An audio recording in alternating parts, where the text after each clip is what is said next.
À medida que a guerra na Ucrânia entra em uma fase decisiva no campo de batalha, nesta semana, os líderes europeus elevaram o tom de sua retórica. Um comentário gerou forte reação do Kremlin e declarações ameaçadoras do presidente russo, Vladimir Putin. Durante uma entrevista abrangente ao jornal Flamengo de Morgan, o ministro belga da Defesa e do Comércio Exterior, Theo Franken, afirmou que, se a Rússia atacasse Bruxelas com mísseis, a resposta seria decisiva. Para deixar claro, arrasaríamos Moscou. A declaração ganhou manchetes na Europa e levou Franken a esclarecer seus comentários no X. Vamos ver o que ele disse, a reação de Moscou e o que isso significa para o futuro da guerra. As palavras flamengas, usadas por Franken para descrever a resposta da OTAN a um ataque de míssil russo em Bruxelas, significam: vamos apagar isso da face da terra. Porém, Google Tradutor e DeepL traduzem como nós arrasaríamos Moscou. De qualquer forma, dá para ver de onde a controvérsia pode surgir, não importa qual tradução você use. Franken respondeu a uma pergunta sobre temer que Putin lançasse um míssil não nuclear contra Bruxelas. Não, ele respondeu, porque isso atingiria o coração da OTAN, e então nós arrasaríamos Moscou, ou, novamente, varrê-la da face da terra, como preferir. O entrevistador, Ralph Likens, insistiu. Você tem certeza que Trump vai respeitar o artigo 5 da OTAN? Ao mencionar Donald Trump, Franken aparentou irritação. Claro, o viés contra o governo americano é tão grande na Europa, inacreditável. Por que ele não respeitaria? Likens então perguntou sobre comentários feitos por Trump em junho deste ano, na cúpula da OTAN, questionado se os Estados Unidos da América cumpririam o artigo 5º e lutariam caso membros europeus da OTAN fossem atacados. Trump teria respondido: depende da definição. Há várias do artigo 5º, Trump tem razão, pois a redação permite flexibilidade. As partes concordam que um ataque armado contra uma ou mais delas, na Europa ou na América do Norte, será considerado um ataque contra todas elas. Assim, concordam que, em caso de ataque armado, cada uma ajudará imediatamente a parte atacada, agindo sozinha e com as demais. Tal ação que considerar necessária, incluindo o uso de força armada para restaurar e manter a segurança da área do Atlântico Norte, afirma o artigo. A declaração permite que países evitem envolvimento militar direto, se quiserem. Franken ironiza a ideia de que os Estados Unidos da América reagiriam com força militar a um ataque russo a Bruxelas pela OTAN. Trump sempre faz esses comentários estranhos, disse ele. É preciso ignorá-los. Ele afirmou que a América seguirá apoiando totalmente os aliados da OTAN. Um míssil de cruzeiro em Bruxelas é evidente. Independentemente da definição, Putin também não faria isso. Ele citava comentários anteriores da entrevista. Em resposta a uma pergunta sobre se o fornecimento de mísseis Tomahawk para a Ucrânia representaria o ponto de virada dramático que o Kremlin alegou que seria, Franken descartou essa ideia. Putin disse a mesma coisa quando Finlândia e Suécia entraram para a OTAN, quando fornecemos tanques, mísseis F-16. A lição é não aceitar ameaças. Inicialmente, só reagimos na Ucrânia por medo da resposta de Putin. Ao fazer isso, prolongamos a guerra, pois várias linhas de suprimento passam pela Rússia e devem ser atacadas, como estamos fazendo agora. Essa também era um limite para Putin, mas ele não fez nada. Sabe que ao usar armas nucleares, Moscou seria destruída. O fim do mundo pode estar próximo. De fato, a Rússia já ameaçou escalar o conflito, até com armas nucleares, em resposta a cada escalada mencionada por Franken. No entanto, a Rússia aumentou a aposta em certa medida após algumas dessas situações. Os ataques russos às instalações de energia e gás da Ucrânia, que deixaram grande parte do país enfrentando apagões e interrupções no fornecimento de gás, só começaram depois que a Ucrânia atacou a ponte da Crimeia, que liga a Crimeia ao território russo, em outubro de 2022.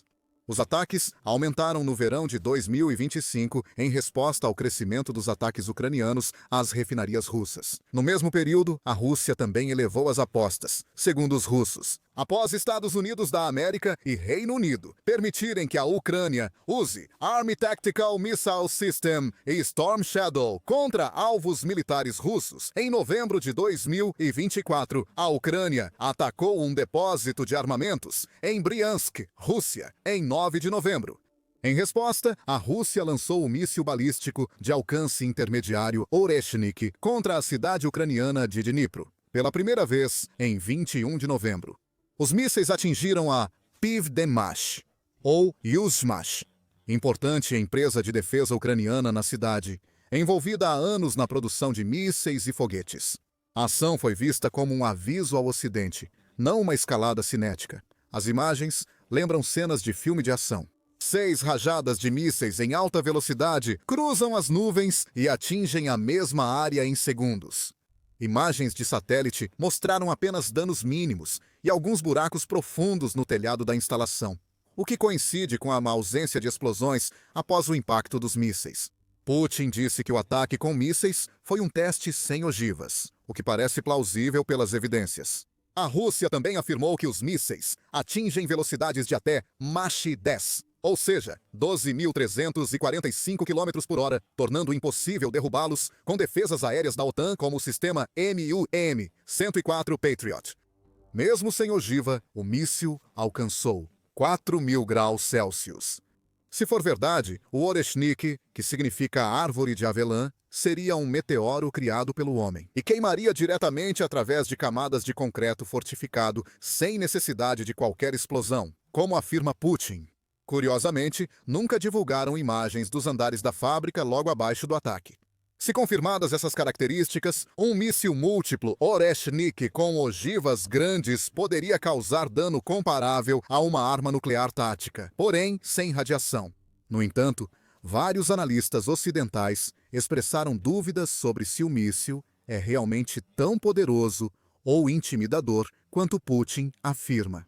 Em junho, Putin informou que a produção em série do novo sistema Oreshnik já começou e pode ser usada também na Bielorrússia. Em 28 de outubro, um dia após a entrevista de Franken, surgiram mais notícias sobre o Oreshnik. Natália Aismont, porta-voz do presidente de Belarus, Alexandre Lukashenko, anunciou que Belarus implantará em dezembro o novo sistema de mísseis hipersônicos Oreshnik da Rússia, com preparativos quase prontos. Desde a entrevista, surgiram outras notícias sobre armamentos avançados russos, como veremos a seguir. Além disso, descartou ataques russos a Bruxelas por temer resposta da OTAN. Franken não subestima as forças armadas russas, ao contrário do que Trump, ironicamente, chamou de tigre de papel. O entrevistador pergunta se ele considera exagerado o compromisso da OTAN de elevar os gastos com defesa a 5% do produto interno bruto na próxima década, e ele discorda. O padrão é 35% para a defesa e 15% para a infraestrutura e resiliência, o que não considero excessivo. Já gastamos 2% em defesa e 15% em investimentos e temos 10 anos para aumentar. Como a OTAN já supera a Rússia em número de sistemas de armas, Franken questionou quanto mais seria necessário. Ele descarta a premissa de que a OTAN tem essa vantagem. Isso não é verdade. Os russos aumentaram suas capacidades. A economia de guerra deles gera 4 vezes mais munição que toda a OTAN. Não dá para comparar os orçamentos, pois os russos compram muito mais com o mesmo dinheiro. Esse último ponto é exatamente o motivo pelo qual cada vez mais economistas estão usando o produto interno bruto ajustado pela paridade do poder de compra, ou paridade do poder de compra para estimar o tamanho das economias e dos gastos com defesa dos países, em vez do tradicional produto interno bruto nominal. O modelo de paridade do poder de compra acompanha os fluxos de dinheiro na moeda em que foram transacionados, em vez de em dólares americanos. A Rússia é a 11ª maior economia do mundo pelo produto interno bruto nominal, bem atrás dos Estados Unidos da América, com 21,74 trilhões de dólares americanos. Em 2024, pelo produto interno bruto ajustado por paridade do poder de compra, a Rússia é a 4ª maior economia global, estimada em dólares americanos. 6,909 trilhões. Quem diz que não devemos temer os russos está muito enganado. Eles são uma superpotência, com exército forte e grande espírito de luta. Venceram na Chechênia, dominaram 10 anos de guerra na Síria e atuam em várias frentes na África. A Europa não tem comando central e, exceto algumas tropas do Eurocorps em Estrasburgo, não possui forças prontas para combate. Então, Franken faz talvez a declaração mais polêmica de toda a entrevista. Likens respondeu a Franken, destacando o poder militar da Rússia. Na Ucrânia, os russos não avançam, diz Franken, pois enfrentam todo o Ocidente. Os ucranianos lutam com nossas armas, munições e dinheiro. Sem isso, já teriam sido derrotados. Putin e outros oficiais russos usam esse argumento para justificar a necessidade da guerra e o avanço lento da Rússia no combate. Apesar de mais de 280 bilhões de dólares enviados à Ucrânia por doadores ocidentais desde 2022, Franken não acredita que o apoio ocidental seja suficiente para vencer a Rússia militarmente. Na Ucrânia, ele diz que só seria possível derrotar militarmente os russos enviando centenas de milhares de tropas europeias. Eu até poderia propor isso no parlamento, mas haverá pouco entusiasmo. Em vez disso, ele acredita que, com o tempo, a maneira de quebrar a Rússia é por meios econômicos. Devemos tentar quebrar a Rússia economicamente. Fizemos isso 3 vezes nos últimos 100 anos. Isso significa ampliar sanções e cortar receitas de petróleo e gás, principais motores da economia de guerra deles. Franken afirmou que nos últimos meses a Ucrânia atingiu 1/4 das refinarias de petróleo russas com ataques. No entanto, ele não acredita que as sanções financeiras, ou as chamadas sanções cinéticas desencadeadas pelos ataques da Ucrânia às instalações de energia russas, até agora, estejam perto de alcançar esse objetivo.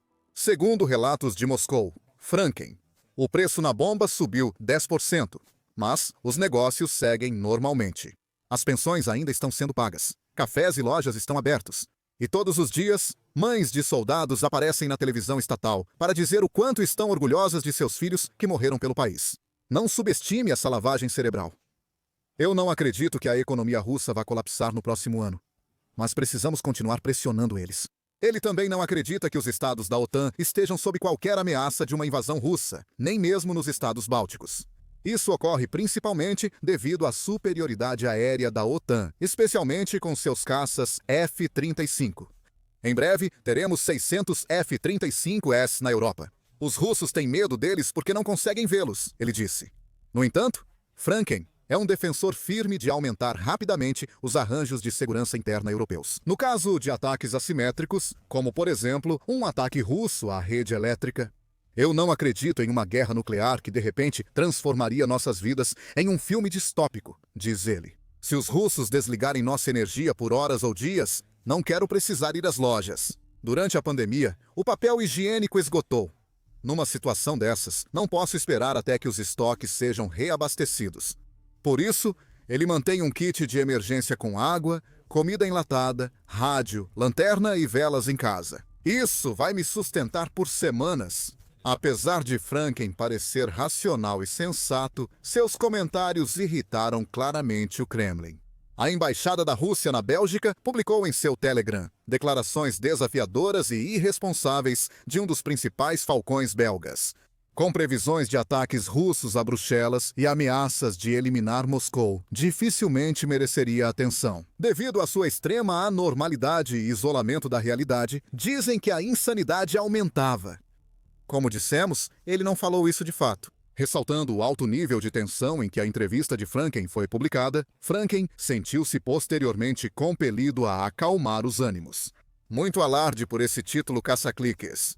Você só entende a declaração lendo a entrevista inteira. Ele postou no X com o link completo. Além da resposta ríspida da embaixada russa, outras declarações ainda mais incisivas vieram da Rússia após a entrevista. Não se sabe se essas declarações são coincidência ou resultado das palavras de Franken, feitas no dia anterior à entrevista. Em 26 de outubro, a Rússia testou com sucesso o novo míssil Borovesnik. Como o Oreshnik, ele pode mudar a equação de segurança em toda a Europa.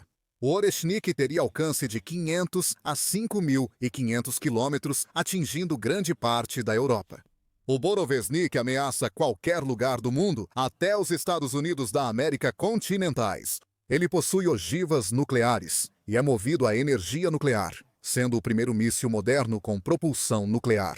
O Borovesnik, ou SSCX-9 Skyfall, é chamado de Storm Petrel, pássaro visto como presságio de tempestade. Por usar energia nuclear, ele voa por mais tempo que outros mísseis, permanecendo no ar por 15 horas e percorrendo 14.000 quilômetros no teste mais recente, de acordo com o chefe do Estado-Maior russo, Valery Gerasimov. Se realmente funcionar como dizem, esse míssil pode contornar o mundo em altitudes inalcançáveis por defesas aéreas. E então submergir de surpresa para lançar um ataque nuclear em quase qualquer lugar do planeta, dando ao alvo pouco tempo para se defender. Poderia tornar o sistema Golden Dome dos Estados Unidos da América obsoleto antes de ser construído. Segundo Jeffrey Lewis, especialista do Middlebury College, é um pequeno Chernobyl voador, um mau desenvolvimento. É outra arma de ficção científica que será desestabilizadora e difícil de controlar. Após a entrevista de Frank, Lewis tem outra arma russa de ficção científica para se preocupar.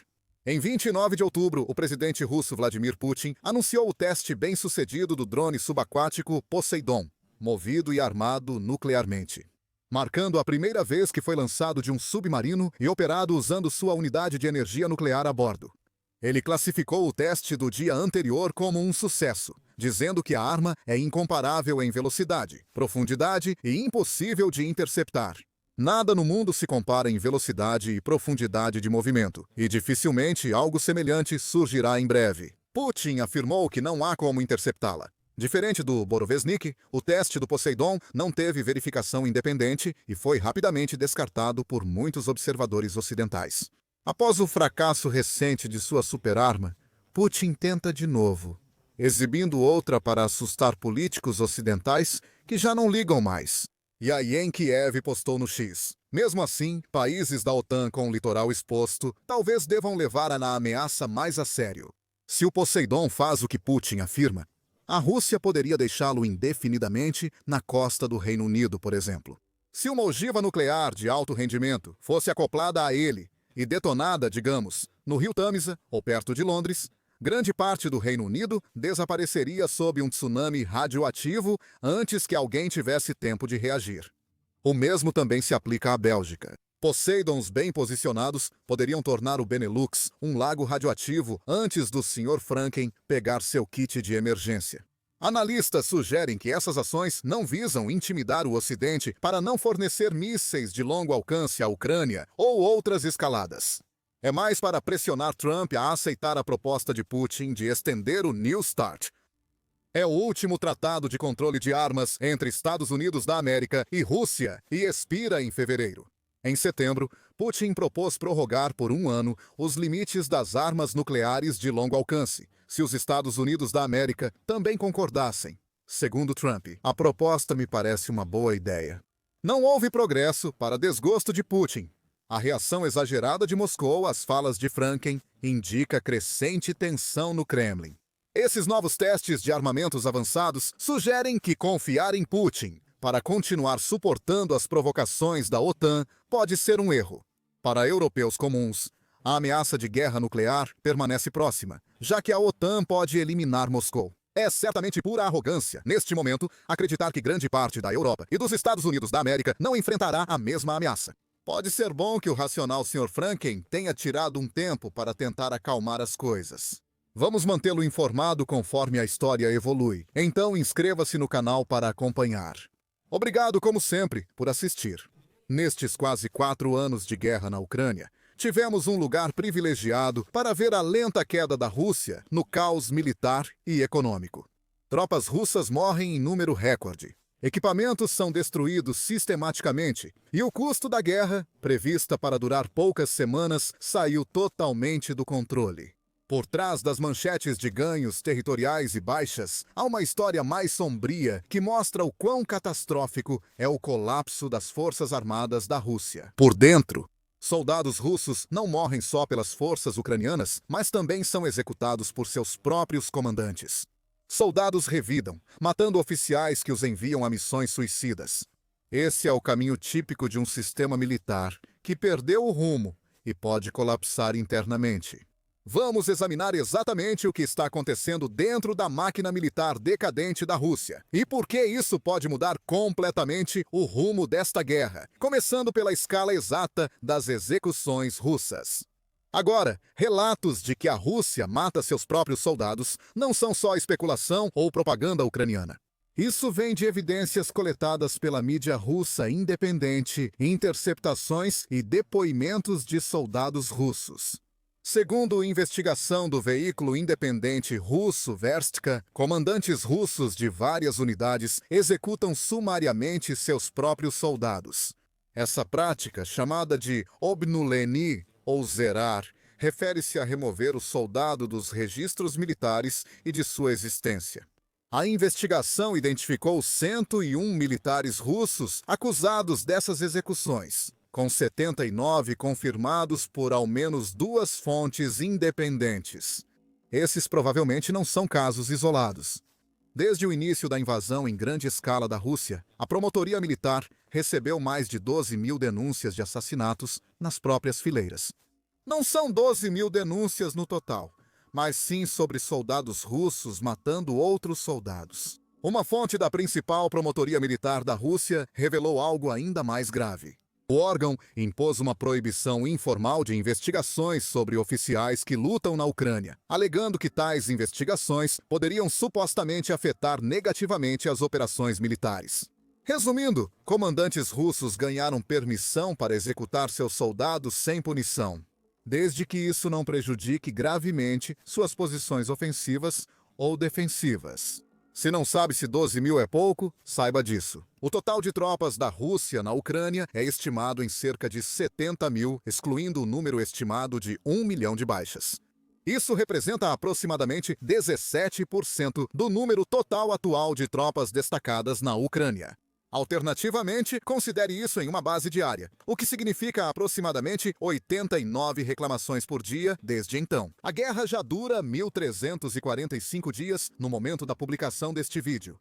Isso representa 8 ou 9 casos de soldados russos executados por companheiros por desobedecer ordens provavelmente suicidas. A maneira como comandantes russos eliminam suas tropas varia muito, mostrando o impacto no moral das Forças Armadas. A primeira talvez seja a mais direta: execução imediata.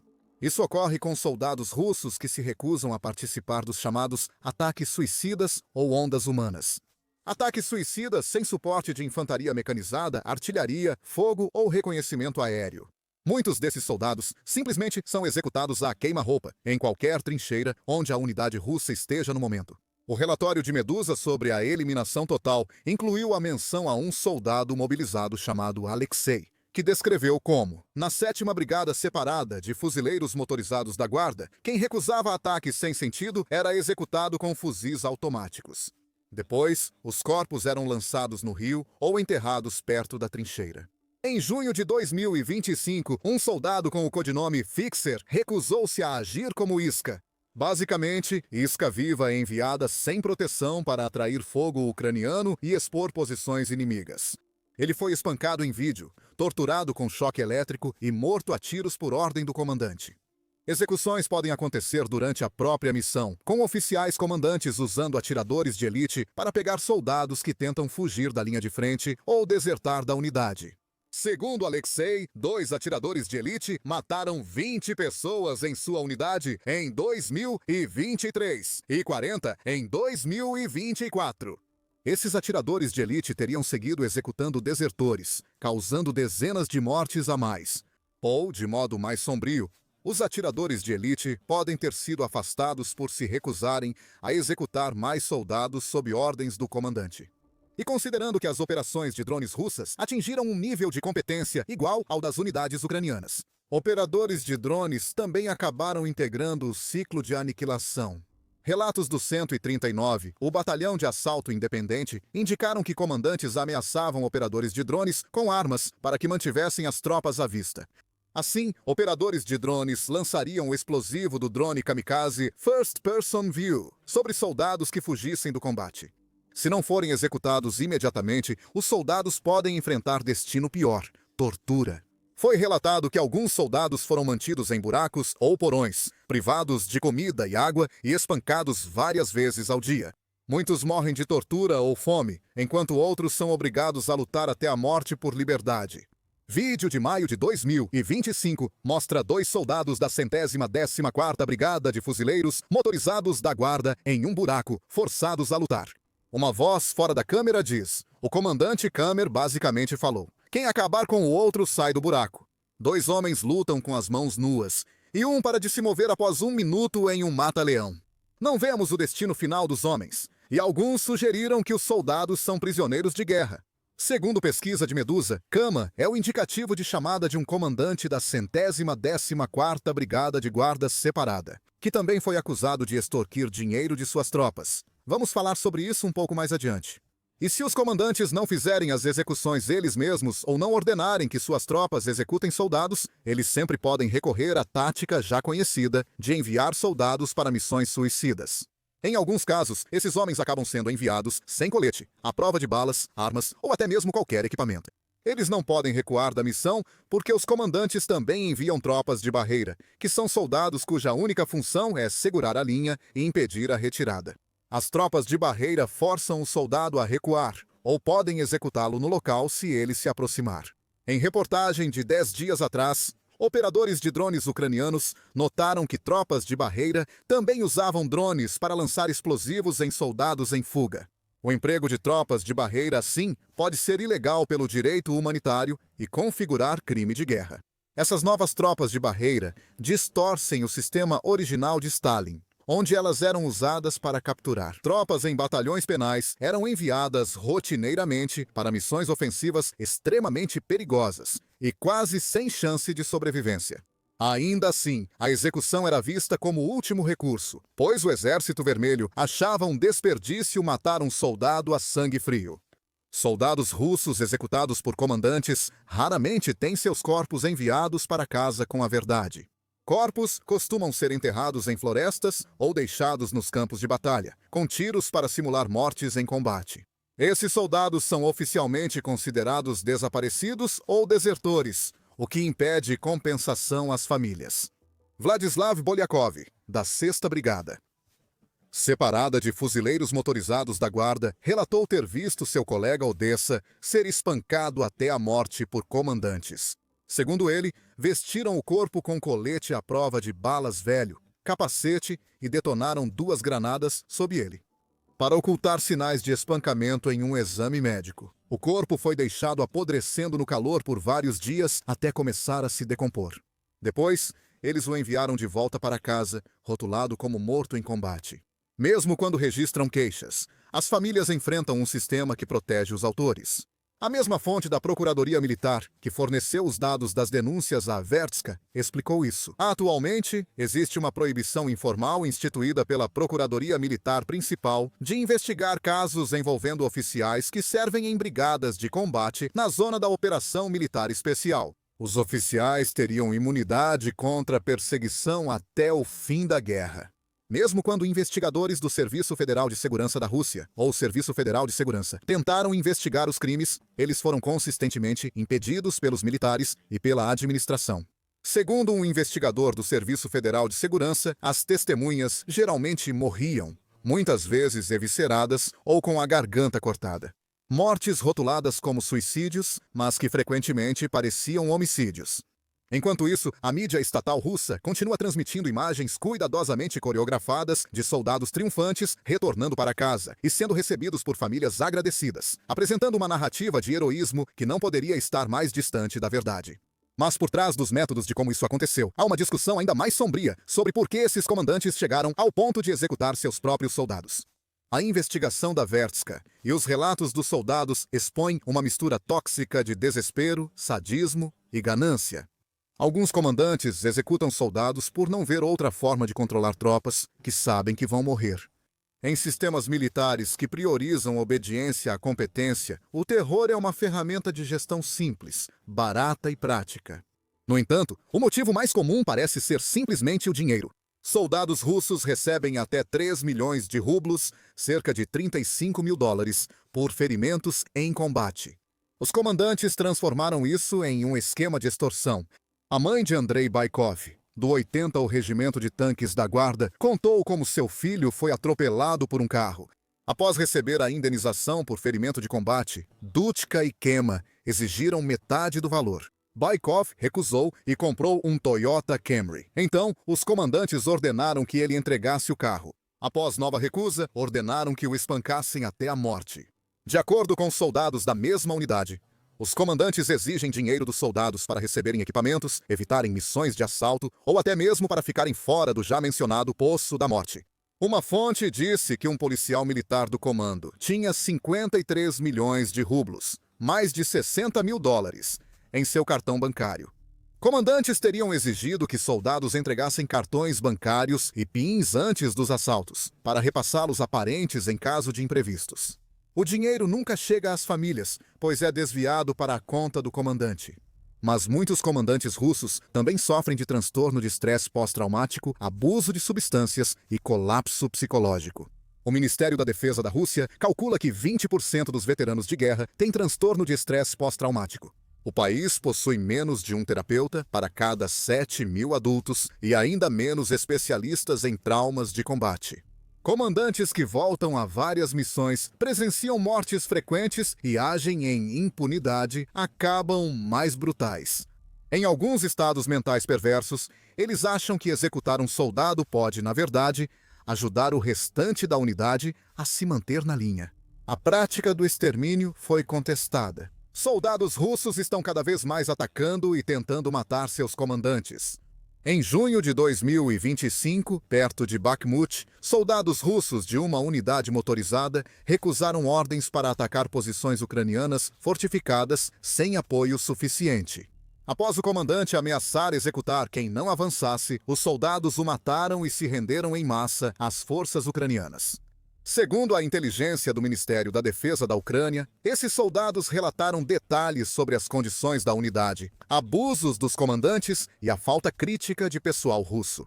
O relatório não mencionou nomes exatos, nem localizações precisas por questões de segurança, mas confirmou que esses motins estavam se tornando mais frequentes. O incidente revela uma quebra fundamental na coesão militar.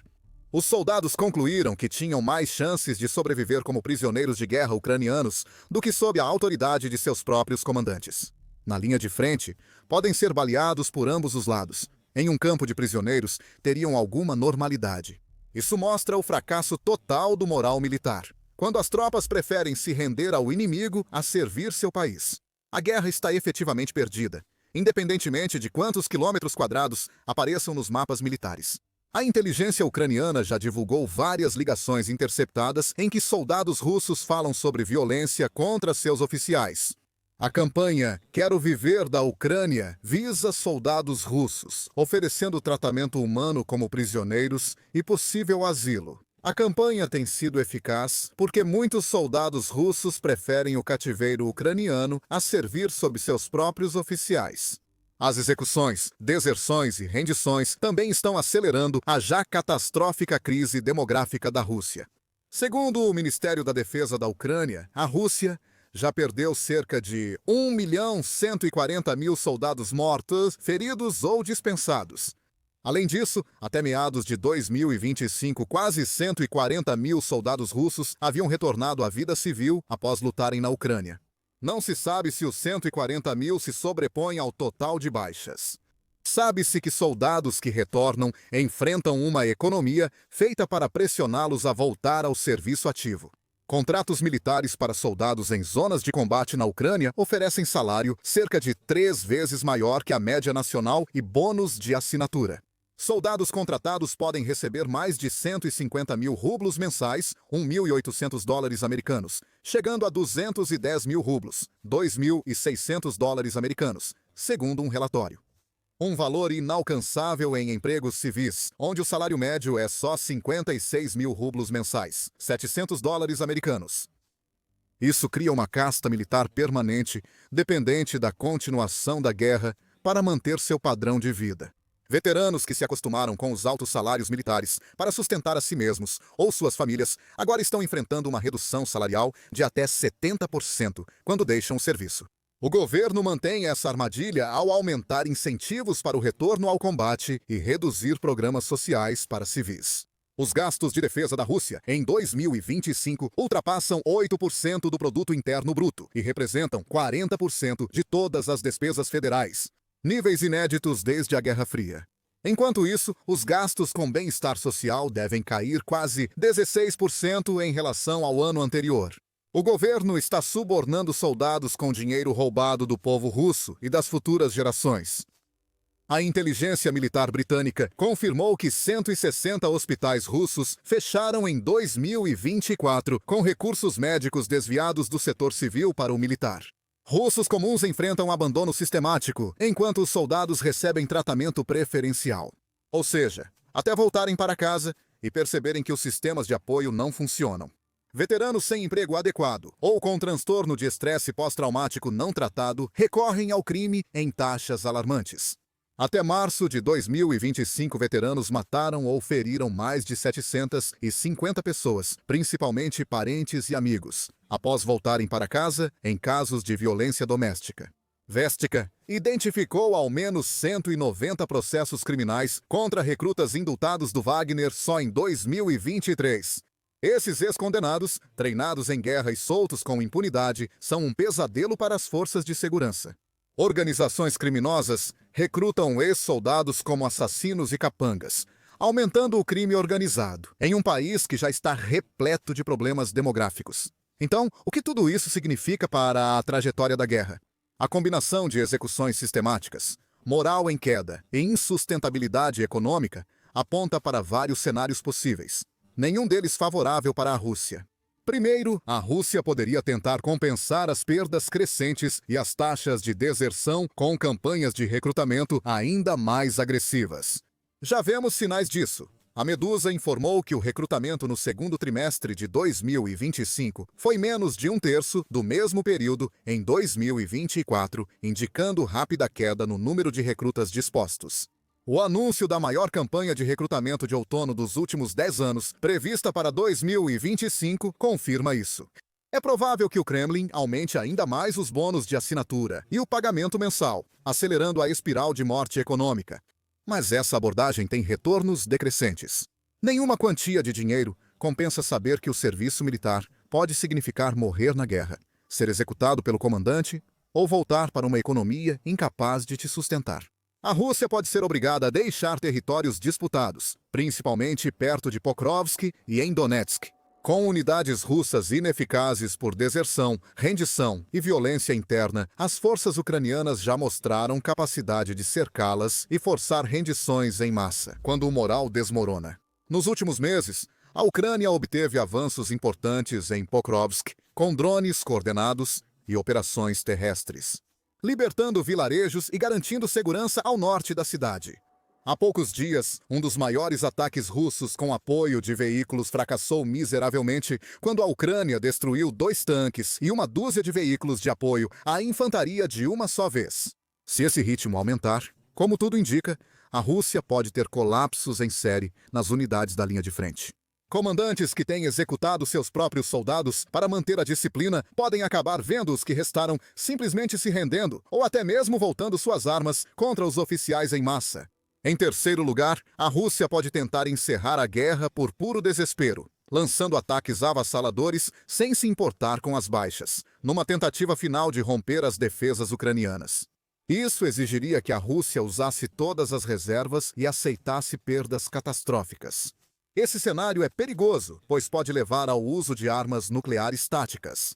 Se as forças convencionais falharem e houver colapso militar, Putin pode considerar ataques nucleares limitados a alvos militares ucranianos como única saída para forçar a rendição e salvar as aparências. Uma escalada assim pode causar danos irreparáveis à região.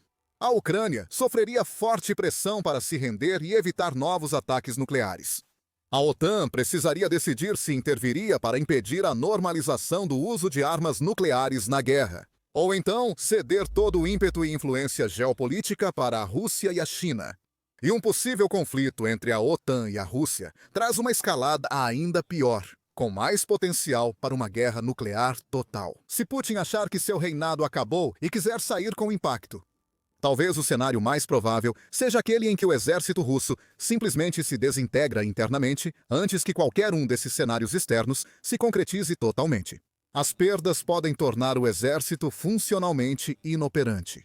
A Fundação Jamestown compara como veteranos da Guerra Soviético-Afegã, Afghanse, impulsionaram o crime e a instabilidade social no fim da União Soviética. Desta vez, a escala é muito maior. A guerra soviético-afegã envolveu cerca de 620 mil soldados em 10 anos, com 15 mil a 25 mil baixas. A Rússia sofreu mais de 1 milhão de baixas em menos de 4 anos, com aproximadamente 1,5 a 2 milhões de soldados passando pela Ucrânia. Veteranos que retornam e soldados ativos podem impactar fortemente a segurança local e a política federal. Ou podem se tornar uma força revolucionária, responsabilizando os comandantes que os enviaram à morte, executaram amigos próximos ou companheiros de armas, e o governo que os abandonou ao voltarem. Dizem que a vingança é um prato que se come frio. A Ucrânia levou mais de 3 anos e meio, mas finalmente vingou-se de Veniamin Metserin, um dos carniceiros de Bukhar, criminoso de guerra ligado a uma das piores atrocidades da história moderna. Em um ataque planejado e executado na Rússia, as forças ucranianas encerraram rapidamente a vida de Matsarin. Ainda resta uma lista de criminosos de guerra a localizar e eliminar nas próximas semanas e meses. O assassinato ocorreu em Kemerovo, na parte central da Rússia, no sul da Sibéria, com o Cazaquistão a sudoeste e a Mongólia a sudeste. Kemerovo está a 3.200 quilômetros da fronteira ucraniana, tornando o incidente ainda mais impressionante para a Ucrânia. Kiev mostrou novamente que suas forças conseguem fazer ataques precisos e direcionados, não apenas em suas próprias terras ocupadas e nas regiões de fronteira da Rússia, mas também no interior do território inimigo. Em 25 de outubro, um carro circulava em uma região remota da Rússia. O criminoso de guerra Veniamin Vladimirovich Matsarin estava ao volante. Não sabemos para onde ele ia ou o que planejava fazer. Ao acordar naquele sábado, ele não imaginava que seria seu último dia. Mas foi exatamente isso que aconteceu. De acordo com um relatório oficial da Direção Principal de Inteligência da Ucrânia, o carro de Matsarin foi explodido naquele mesmo dia, matando instantaneamente o tenente-coronel de 45 anos. A Direção Principal de Inteligência da Ucrânia publicou uma análise detalhada do incidente em seu canal no Telegram, junto com um vídeo que explica o papel de Matsarin no horrível massacre de Bucha, que ocorreu no início de 2022, logo após o início da invasão russa.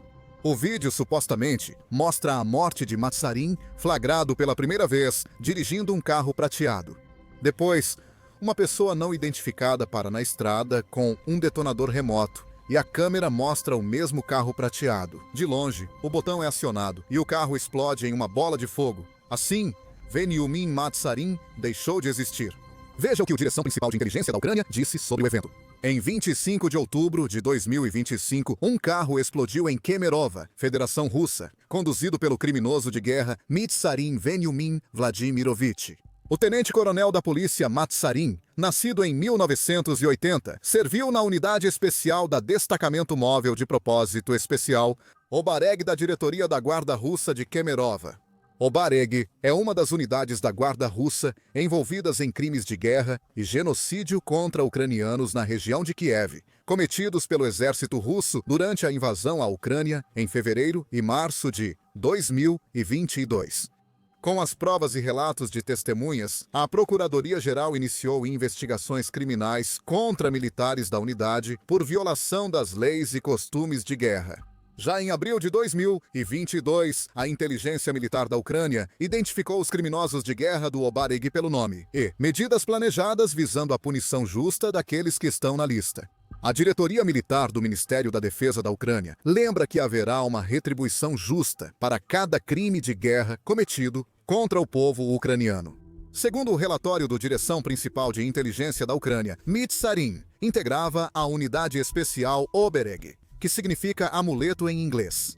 Esta unidade foi associada a crimes de guerra em Bukhar, Ucrânia, em março de 2022.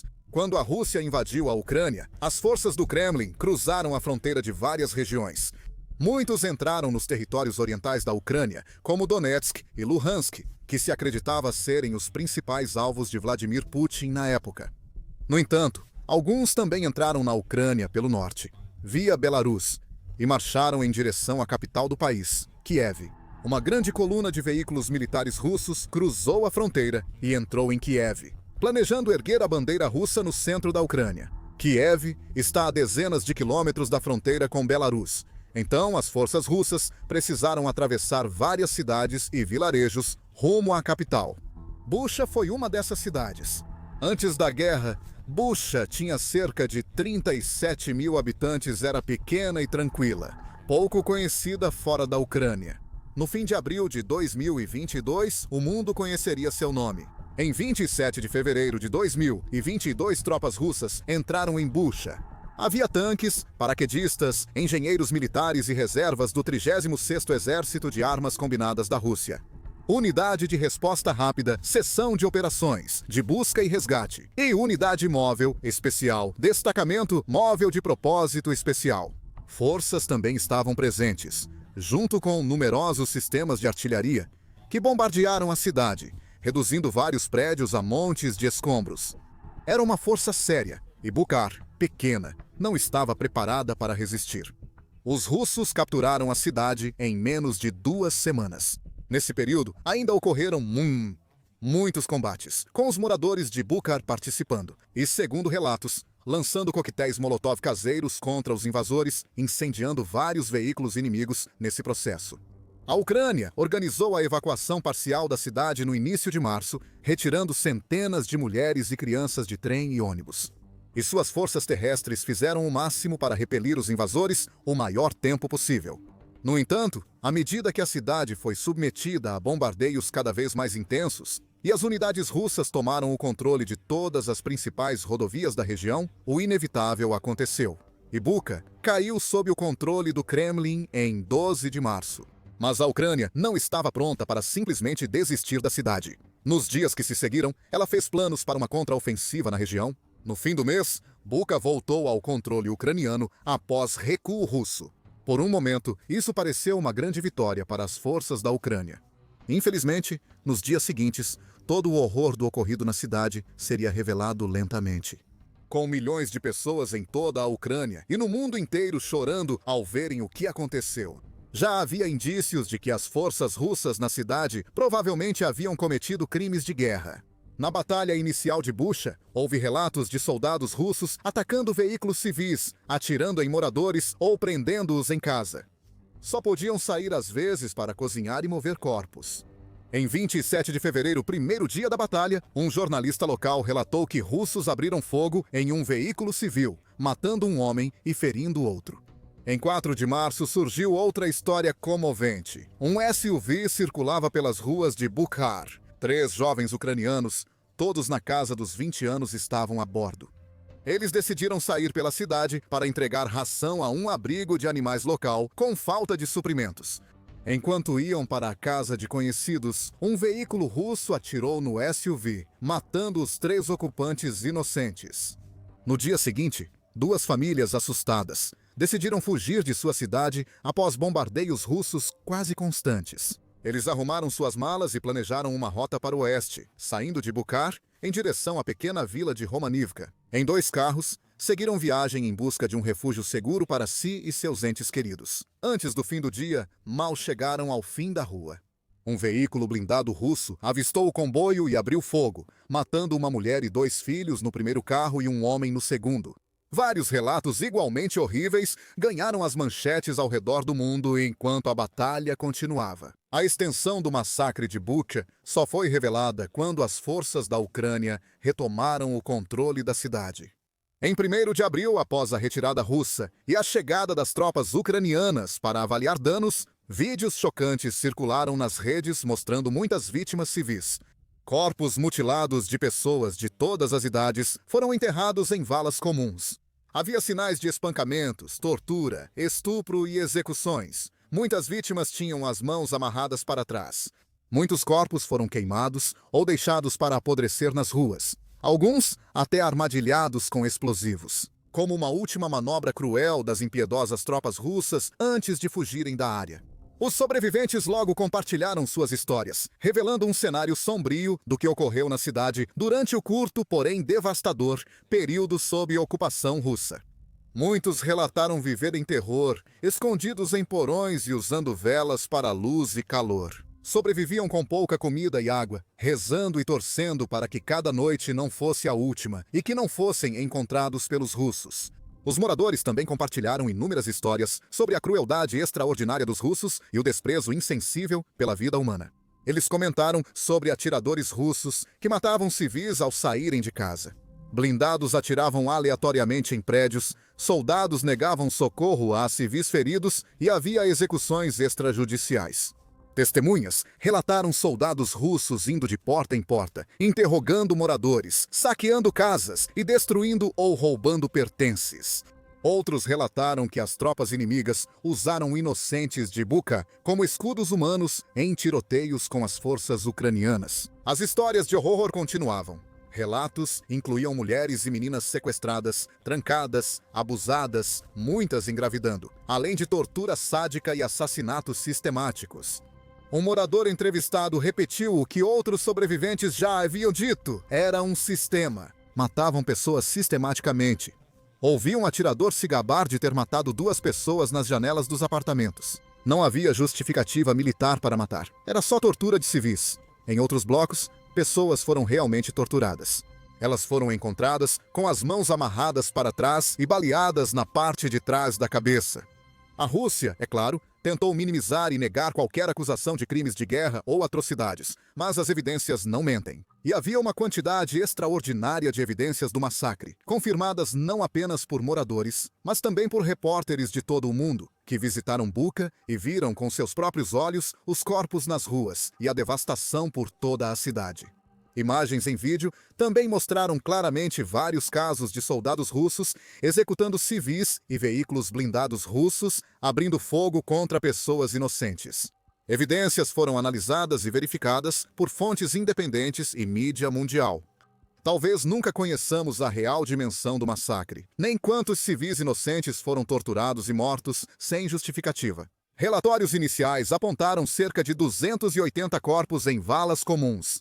Esse número depois subiu para 300, depois para mais de 400, até se aproximar de 500, à medida que mais evidências eram descobertas e restos humanos eram encontrados. Na região de Bucha, veículos como a British Broadcasting Corporation relataram que mais de 1.000 civis foram massacrados por russos em poucas semanas. Foi uma das piores atrocidades dos últimos tempos. Um massacre incompreensível que chocou o mundo e revelou em detalhes explícitos a extensão brutal da agressão russa. Após o evento hediondo, a liderança militar e especialistas em inteligência da Ucrânia prometeram vingança. Eles começaram a trabalhar identificando todos os envolvidos no massacre, coletando nomes, idades, localizações e patentes. Logo, a Direção Principal de Inteligência da Ucrânia começou a listar alvos de oficiais inimigos, focando na unidade especial Obareg, considerada pela inteligência ucraniana como principal responsável pelo genocídio na região de Kiev. A lista, publicada online em 14 de abril de 2022, tem mais de 60 pessoas identificadas por nome, patente e até detalhes do passaporte. Veniamin Vladimirovich Metsarin era o 4º dessa lista. Ele participou do massacre, e embora não possamos saber exatamente quais crimes de guerra ele possa ter cometido, a Direção Principal de Inteligência da Ucrânia claramente encontrou provas de que ele estava envolvido. As forças da Ucrânia não puderam se vingar de imediato, pois tinham outras prioridades. E rastrear um único oficial russo específico é quase um desafio impossível, exigindo enormes esforços, análises e inteligência. Mas a Direção Principal de Inteligência da Ucrânia nunca esqueceu a promessa feita aos que morreram em Bukhar. Sempre quis levar criminosos como Matsarin à justiça, e quando surgiu a chance, os agentes ucranianos não hesitaram. Eles acharam o tenente-coronel em Kemerovo, começaram a vigiá-lo para conhecer seus hábitos e planejaram sua morte.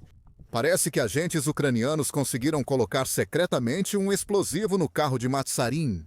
Esperaram ele assumir o volante para apertar o botão e acabar com sua vida. E esse não foi um caso isolado. Na verdade, recentemente ocorreram vários assassinatos de autoridades e militares russos dentro do próprio país.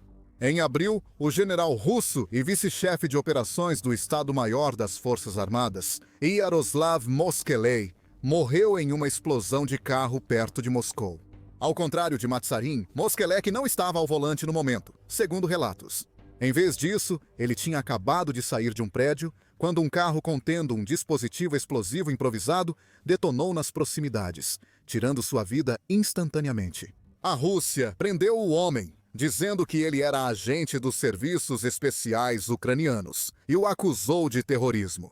Apesar de a Ucrânia não admitir responsabilidade, é provável que seus agentes tenham se envolvido no incidente. Meses antes desse incidente, o general russo Igor Kirillov também morreu por uma bomba acionada remotamente em uma scooter elétrica perto de um prédio em Moscou. Como Matsarin, Kirillov também não tinha caráter bondoso ou nobre. Ele liderava as forças de proteção nuclear, biológica e química da Rússia e teria autorizado o uso de armas químicas ilegais contra a Ucrânia. Segundo o relatório do Departamento de Estado dos Estados Unidos da América, Kirillov liberou o uso de cloropicrina, gás asfixiante usado na Primeira Guerra Mundial e banido pela Convenção sobre Armas Químicas, em 1993. Fontes ucranianas relatam que mais de 2.000 soldados foram hospitalizados e 3 morreram após ataques químicos sob comando de Kirillov. Mais uma vez, as forças ucranianas aguardaram o momento certo, planejaram suas ações com cuidado e atacaram quando chegou a hora certa. O Serviço de Segurança da Ucrânia rapidamente assumiu a responsabilidade pela morte do general. Uma fonte disse ao The Economist que Kirillov era criminoso de guerra e alvo legítimo, antes de prosseguir e emitir um severo aviso a outros como ele. Um fim tão vergonhoso espera todos aqueles que matam ucranianos. No fim de 2023, o deputado de Luhansk, indicado pelo Kremlin, Mikhail Filipinko, foi morto por uma bomba em seu carro. A Ucrânia novamente assumiu a responsabilidade, com a direção principal de inteligência da Ucrânia anunciando no Telegram a morte do político. Uma operação especial eliminou Filipinko junto com membros da resistência. O direção principal de inteligência da Ucrânia continuou explicando que Filipinko esteve envolvido na organização de câmaras de tortura nos territórios ocupados da região de Luhansk, onde prisioneiros de guerra e reféns civis eram submetidos a torturas desumanas. Há uma tendência clara aqui. Oficiais e autoridades russos que torturam, assassinam, envenenam ou de alguma forma causam dano a pessoas inocentes da Ucrânia estão sendo sistematicamente caçados e eliminados do mapa. Matsarin é só o exemplo mais recente. Há muitos outros nomes na lista do direção principal de inteligência da Ucrânia, e aqueles que ainda estão de pé deveriam estar muito preocupados com sua segurança futura. Como prova o assassinato de Matsarin, os agentes da Ucrânia não têm limites. Mesmo que assassinos e criminosos russos fujam por milhares de quilômetros para se esconder, buscando abrigo em regiões que parecem seguras e distantes dos horrores da guerra, as forças de Kiev demonstram claramente ser capazes de rastreá-los e entregar justiça rápida. Um a um serão localizados e mortos. Parece que nada impedirá o direção principal de inteligência da Ucrânia de eliminar cada um deles e vingar as centenas de homens, mulheres e crianças inocentes que perderam suas vidas em circunstâncias tão terríveis em Bucher em 2022. Eliminar os responsáveis não trará os civis de volta, mas pode ajudar seus familiares e amigos a terem mais tranquilidade. A Lituânia pode ser um dos menores membros da União Europeia, mas acabou de fazer algo grandioso pela Ucrânia, reafirmando seu compromisso com Kiev e consolidando seu status como um dos aliados mais confiáveis do país. Nem mesmo a Rússia consegue acreditar no nível ao qual a Lituânia está disposta a chegar para apoiar a Ucrânia e combater a agressão de Moscou. Se outros países europeus seguirem esse exemplo, a máquina de guerra do Kremlin pode enfrentar uma situação ainda mais difícil do que se pensava. A notícia veio em 28 de outubro, quando o recém-eleito presidente do Seimas da Lituânia, Juozas Olekas, fez sua primeira visita à Ucrânia. Em seu novo cargo, Olekas já atuou anteriormente como ministro da Defesa Nacional da Lituânia e como membro do Parlamento Europeu. Ele tem longa carreira política e sólido conhecimento em diplomacia e segurança nacional. Durante sua estadia na Ucrânia, Olekas se reuniu com vários oficiais, incluindo Ruslan Stefanchuk, presidente do parlamento ucraniano, Denis Shmyhal, ministro da Defesa, e o presidente do país, Vladimir Zelensky. Ele também reservou um tempo para se sentar com jornalistas locais para responder perguntas e discutir em detalhes o que a Lituânia estava fazendo para ajudar a causa ucraniana. Durante essas várias reuniões, Holocas falou sobre sua visão de uma paz justa e duradoura para a Ucrânia. Ele também debateu como acelerar a entrada do país na União Europeia, além de temas sobre cooperação em segurança, produção de armas e participação em coalizões internacionais. O porta-voz do Secretaria de Meio Ambiente e Sustentabilidade também fez 2 enormes anúncios à liderança da Ucrânia e ao mundo em geral. Primeiro, ele enviou ao Kremlin uma mensagem orgulhosa. A Lituânia jamais reconhecerá a anexação das regiões ucranianas. Ela nunca verá territórios como Crimeia, Donetsk e Luhansk como parte da Rússia. Não importa quais truques sujos a Rússia use ou como a guerra se desenrole, a Lituânia continuará ao lado da Ucrânia, tanto agora quanto no futuro. E Holocas argumentou que o país não deveria sofrer qualquer tipo de pressão para simplesmente entregar suas terras ao inimigo como parte de um possível acordo de paz. Isso é muito importante, porque Putin não quer apenas tomar terras da Ucrânia. Ele quer expandir sua esfera de poder e influência no cenário global. Por isso, ele se esforça para convencer seu povo e outros países de que as ações da Rússia na Ucrânia estão corretas. E também que tem a autoridade e até mesmo a obrigação de invadir lugares como Donetsk e torná-los parte da Rússia. Ele quer atribuir um senso de legitimidade à sua chamada Operação Militar Especial. Assim, quando isso terminar, o mundo provavelmente reconhecerá esses territórios como russos e permitirá que o Kremlin retome seu papel na política mundial. Mas, se as nações disserem não, se continuarem a denunciar as ações da Rússia pelo que elas são, totalmente injustificadas, incursões envolvendo uma lista cada vez maior de crimes de guerra, então o Kremlin nunca conseguirá alcançar seus objetivos finais. Nunca retomará seus acordos comerciais anteriores à guerra com países da Europa e América do Norte. Nunca vai recuperar sua posição na mesa das relações internacionais. O mundo nunca vai perdoar, esquecer e seguir em frente após essa bagunça. Vai continuar punindo a Rússia diariamente e reafirmando o apoio à soberania da Ucrânia. Se isso ocorrer, a Rússia nunca vencerá essa guerra. Mesmo que alcance seus objetivos no campo de batalha e conquiste os territórios reivindicados, sofrerá as consequências dessas ações por gerações. Seu povo, empresas, bancos, elites e líderes pagarão o preço para sempre. A Ucrânia seguirá recebendo apoio e solidariedade de seus muitos aliados no mundo. Agora cabe a outros países seguir o exemplo da Lituânia e proclamar de forma clara e conclusiva que eles também nunca, sob nenhuma circunstância, verão lugares como Kherson e Luhansk como pertencentes à Rússia. Mas foi a segunda declaração de Holocas que realmente causou um choque em Kiev e muito além, chegando até Moscou. Após defender sanções mais duras à Rússia, o presidente do parlamento da Lituânia afirmou: no entanto, não vemos sinais de que a Rússia esteja pronta para acabar com esta guerra. Só uma mudança no equilíbrio de poder pode levar a Rússia a buscar a paz. Depois, ele anunciou uma grande promessa de apoio de Vilnius a Kiev. Garantia aos colegas no parlamento ucraniano apoio militar, político e garantias de segurança confiáveis à Ucrânia. Nosso apoio militar à Ucrânia continuará em um nível de não menos que 0,25% do produto interno bruto. Isso significa que a Lituânia promete fornecer pelo menos menos 0,25% de todo o seu produto interno bruto, o valor total de todos os bens e serviços produzidos no país a cada ano para a Ucrânia. Não apenas agora, mas também no futuro. Apesar de parecer pequena, 0,25% é muito significativa nesse contexto. Para referência, 0,25% do produto interno bruto dos Estados Unidos da América equivale a cerca de 73 bilhões de dólares, considerando o produto interno bruto de 2024 de 29,18 trilhões. Claro, a Lituânia é uma nação muito menor e muito menos próspera do que os Estados Unidos. Em 2024, o produto interno bruto da Lituânia foi de 84,87 bilhões de dólares, segundo o Banco Mundial. Assim, 0,25% desse valor é cerca de 212 milhões de dólares. Em setembro, Roxelana Pidlazzi, presidente do Comitê Orçamentário do Parlamento Ucraniano, afirmou que a Ucrânia gastava cerca de 172 milhões de dólares diários para defender seu território da Rússia. A defesa custa muito ao país e esse valor só cresce. Há um ano, estive nesta sala e disse isso a vocês. Cada dia de guerra custa 140 milhões de dólares ao orçamento ucraniano. Agora, são 172 milhões de dólares por dia.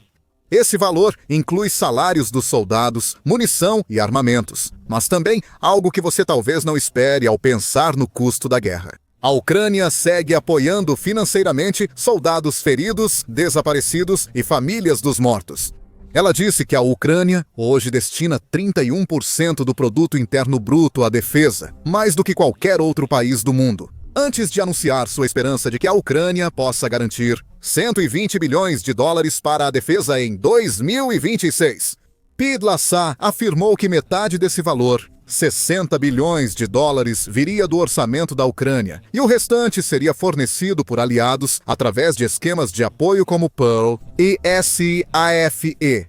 Comparada a esses valores, a doação anual de 212 milhões de dólares da Lituânia não é suficiente para causar grande impacto sozinha. Isso mal cobre os custos de defesa relatados da Ucrânia por um único dia, mas é importante olhar para o quadro mais amplo aqui. Não há dúvida de que a Lituânia, evidentemente, não consegue impactar a guerra em grande escala sozinha.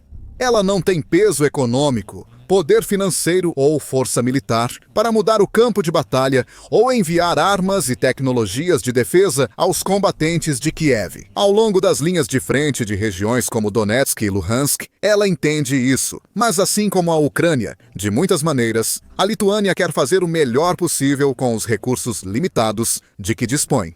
E a melhor forma desse Estado báltico influenciar a guerra não seria doar grandes quantias ou fornecer caças e mísseis modernos.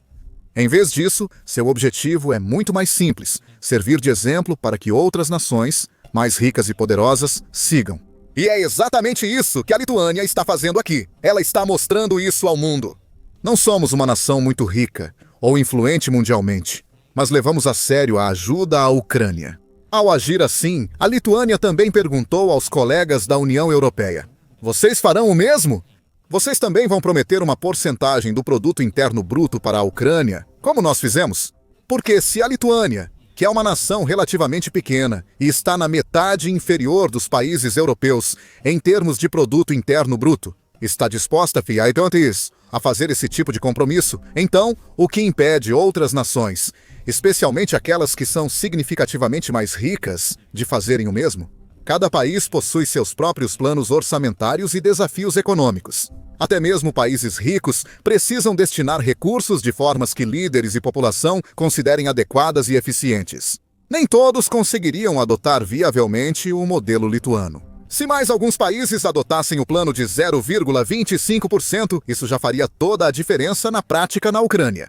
No Reino Unido, o produto interno bruto em 2024 foi de 3,644 trilhões de dólares americanos. 0,25% desse valor é pouco mais de 9 bilhões de dólares americanos. Em 2024, o Reino Unido deu quase dólares americanos 4 bilhões em ajuda militar à Ucrânia. Ainda assim, é um valor extraordinário.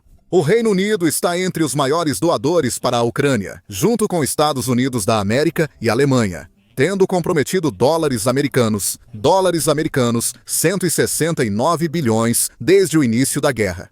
Se o país igualasse ou se aproximasse do 0,25% do produto interno bruto da Lituânia, a Ucrânia teria benefícios inimagináveis. E o mesmo vale para muitas outras nações em toda a Europa e além. Mesmo que algumas das nações menores olhassem para a Lituânia e sentissem que poderiam fazer um compromisso semelhante, todos esses fundos adicionais se somariam ao longo do tempo.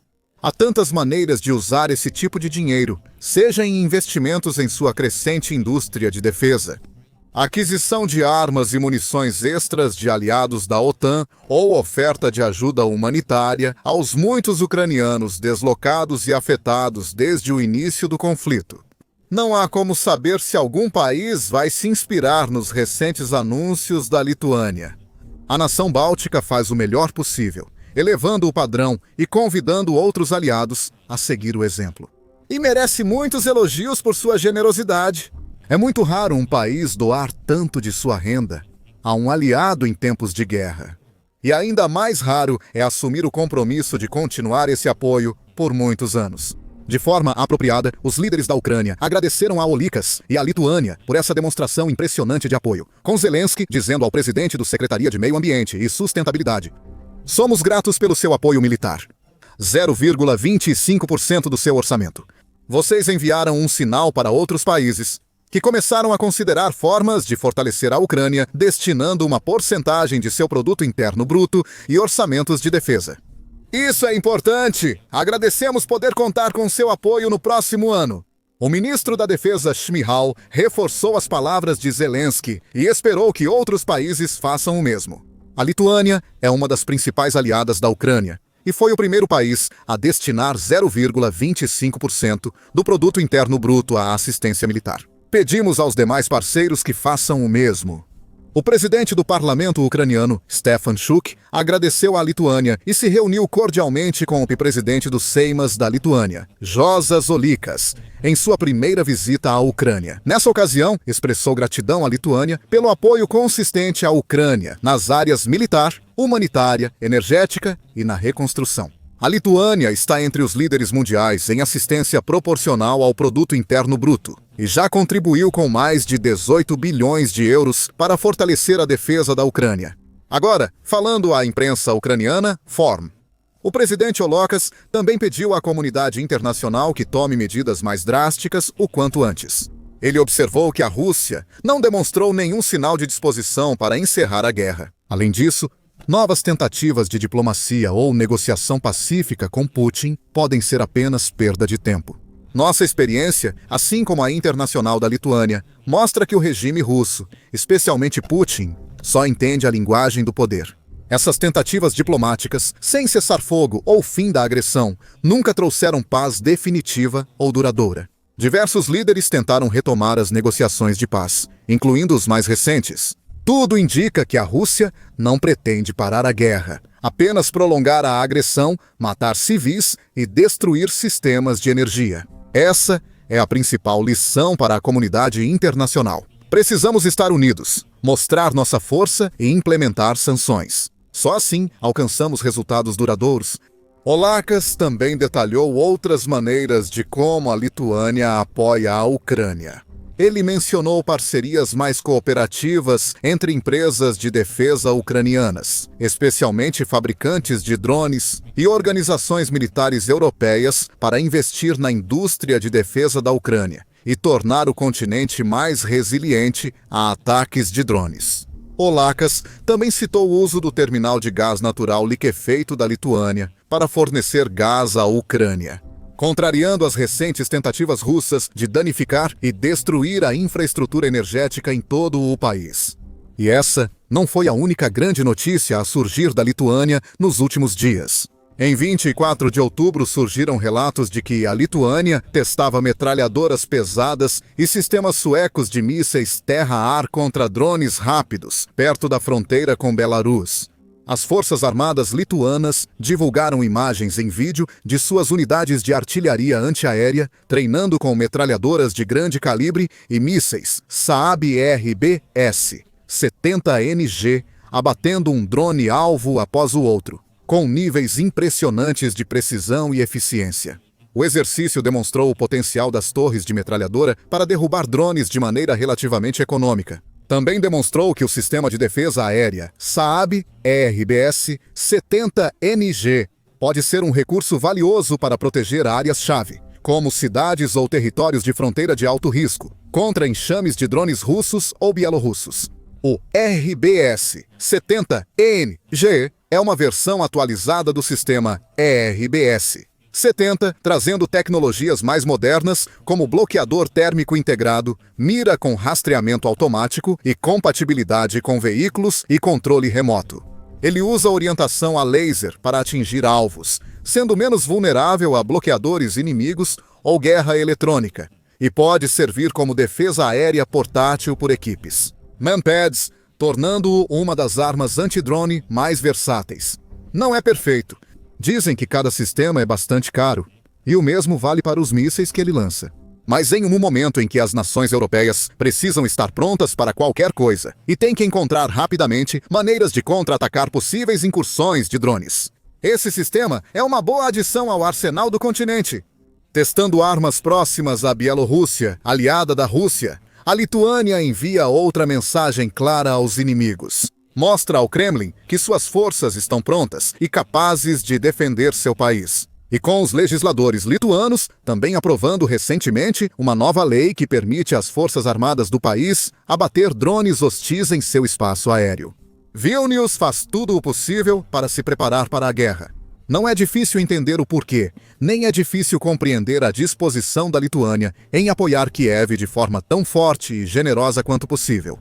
Como um dos 3 estados bálticos, ao lado da Estônia e da Letônia. Muitos veem este país como o próximo alvo da Rússia após a Ucrânia, e uma possível invasão já está sendo cogitada há anos. A Lituânia faz fronteira com o enclave russo de Kaliningrado, 296 quilômetros, e com Belarus, 679 quilômetros, facilitando uma possível invasão.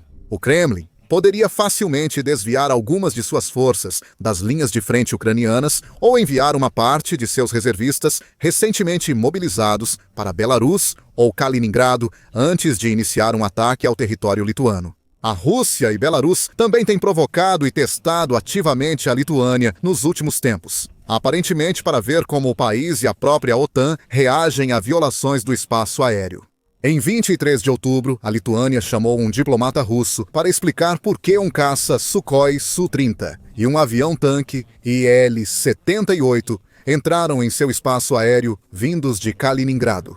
Vilnius exigiu uma explicação imediata da Rússia por essa violação e pediu ao Kremlin que adotasse, abre aspas, todas as medidas necessárias para evitar que tais incidentes voltem a acontecer no futuro. Em 29 de outubro, líderes lituanos decidiram fechar a fronteira com Belarus até pelo menos 30 de novembro. A proibição ocorreu após balões meteorológicos bielorrussos com suprimentos contrabandeados cruzarem a fronteira e entrarem no espaço aéreo lituano. Isso causou várias paralisações no aeroporto de Vilnius e medo na população de que os balões fizessem parte de um plano maior para desestabilizar o país. O governo lituano acusa Belarus e Rússia de escalarem deliberadamente a guerra híbrida. As autoridades de Vilnius anunciaram que vão abater qualquer balão que entre em seu espaço aéreo, enviando outra mensagem aos seus inimigos de que não estão brincando e não vão ficar de braços cruzados. Enquanto o Kremlin viola repetidamente seu espaço aéreo e tenta semear medo e pânico entre seu povo. No geral, a Lituânia continua a se mostrar como um farol de apoio à Ucrânia e uma esperança por uma União Europeia mais forte, inteligente e unida.